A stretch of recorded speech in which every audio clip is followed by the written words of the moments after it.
Symptom দেখলে আপনি বুঝবেন যে আপনার ব্লাড সুগারটা একটু চেক করাবার প্রয়োজন রয়েছে। আবারও বলি, ব্লাড সুগার মানে কিন্তু শুধু পিপি খালি পেটে আর খাবার 2 ঘন্টা পরে নয়। HbA1c, রোমা ইয়ার কিংবা সিপেপটাইডও কিন্তু ভীষণ গুরুত্বপূর্ণ হতে পারে, যেটা একজন অভিজ্ঞ, যশস্বী এবং অবশ্যই যে ডাক্তারবাবু পড়াশুনো করার সময় পান, এরকম ডাক্তারবাবুরা কিন্তু অবশ্যই আপনাকে রেকমেন্ড করবেন।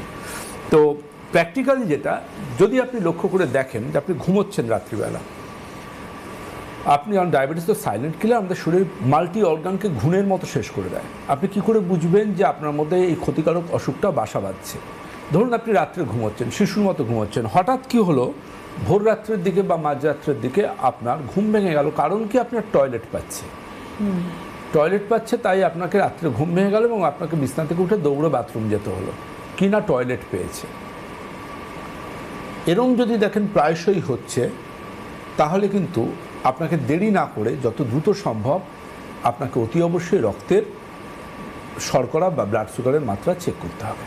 এটা কিন্তু ভীষণ গুরুত্বপূর্ণ। আমি কিন্তু বারবার করে বলবো, যদি টয়লেটের কারণে রাত্রে ঘুম ভাঙাটা একটা অভ্যাসে দাঁড়িয়ে যায়, সেক্ষেত্রে কিন্তু রক্তের শর্করার মাত্রা চেক করাটা ভীষণ রকম প্রয়োজন। কারণ এটাকে আমরা ডাক্তারবাবুরা বলি পলিইউরিয়া। এটা দিনের বেলা তো হতে পারে, বারবার বাথরুমে যাওয়ার টেন্ডেন্সিও আসতে পারে তাদের ক্ষেত্রে, কোনো কারণ নেই, কিন্তু বারবার বাথরুম দেখলাম আবার বাথরুম পাচ্ছে। এবং এই ধরনের পেশেন্টদের ক্ষেত্রে দেখবেন একটা খুব কমন একটা ফিচার্স থাকে, দ্যাট ইজ পলিডিপসিয়া। পলিইউরিয়ার সাথে পলিডিপসিয়ার একটা মিল আছে। পলিডিপসিয়া কি? পলিডিপসিয়া হচ্ছে প্রচণ্ড থ্রাস্টি, তারা প্রচণ্ড তৃষ্ণার্ত, তাহলে সবসময় মনে হচ্ছে একটু জল খাই, একটু জল খাই।